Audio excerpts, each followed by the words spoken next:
Hello friends, എല്ലാവർക്കും ടെക്വിൻ്റെ പുതിയൊരു അധ്യായത്തിലേക്ക് സ്വാഗതം.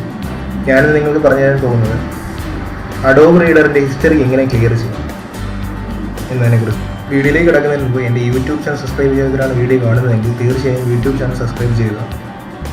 അതുപോലെ ഫേസ്ബുക്ക് പേജ് ടെക്വി എന്ന ഫേസ്ബുക്ക് പേജിൽ ലൈക്ക് ചെയ്യുക.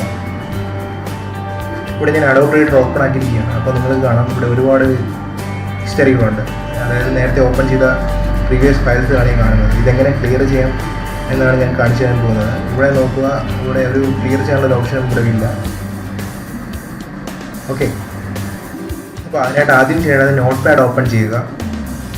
അതിനുശേഷം ഈ കീ ഇതിനകത്ത് ടൈപ്പ് ചെയ്യുക. ഇങ്ങനെ ടൈപ്പ് ചെയ്യുക. ഇത് ഞാൻ ഡിസ്ക്രിപ്ഷനിൽ കൊടുക്കുന്നതാണ്, അവിടെ നിങ്ങൾ കോപ്പി പേസ്റ്റ് ചെയ്ത് ഉപയോഗിക്കാവുന്നതാണ്. അതിനുശേഷം സേവ് കൊടുക്കുക. ഇവിടെ നോക്കുക, ഞാനിവിടെ പേര് കൊടുക്കുകയാണ്. ഞാനിവിടെ അഡോബ് റീഡർ ഹിസ്റ്ററി ക്ലീനർ എന്ന് കൊടുത്തു. അതിനുശേഷം .reg എന്ന് എക്സ്റ്റൻഷൻ ടൈപ്പ് ചെയ്യുക.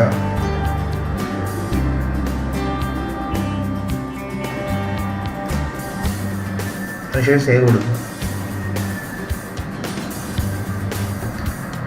ഇപ്പോൾ ഇവിടെ ഇങ്ങനെ വന്നിരിക്കുന്നത് കാണാം, അഡോബ് റീഡർ ഹിസ്റ്ററി ക്ലീനർ എന്ന് പറഞ്ഞിട്ട്. ഞാനൊന്ന് എഡിറ്റ് ചെയ്ത് കാണിച്ചു തരാം. നോക്കുക, ഞാൻ ടൈപ്പ് ചെയ്ത സംഭവങ്ങൾ തന്നെയാണ്.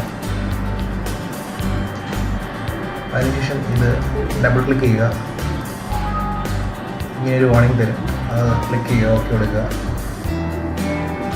ഓക്കെ കൊടുക്കുക. വീണ്ടും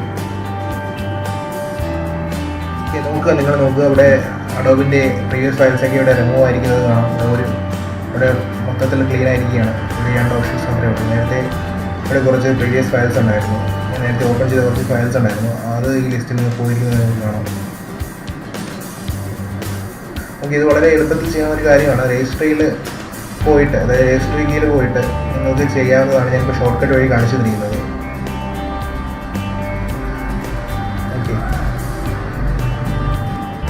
ഓക്കെ ഫ്രണ്ട്സ്, ഇന്ന് ഇത്രയേ ഉള്ളൂ. ഈ വീഡിയോ നിങ്ങൾക്ക് ഇഷ്ടപ്പെട്ടെന്ന് കരുതുന്നു. ഇഷ്ടപ്പെട്ടെങ്കിൽ തീർച്ചയായും എൻ്റെ വീഡിയോ ലൈക്ക് ചെയ്യുക, കമൻറ്റ് ചെയ്യുക. എന്തെങ്കിലും ഡൗട്ട് ഉണ്ടെങ്കിൽ നിങ്ങൾ കമൻറ്റ് ചെയ്യാം.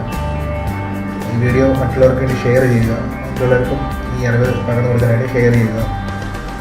Okay friends, thank you. അടുത്ത വീഡിയോയിൽ ഇതിലും നല്ല അറിവുമായി വീണ്ടും കാണാം.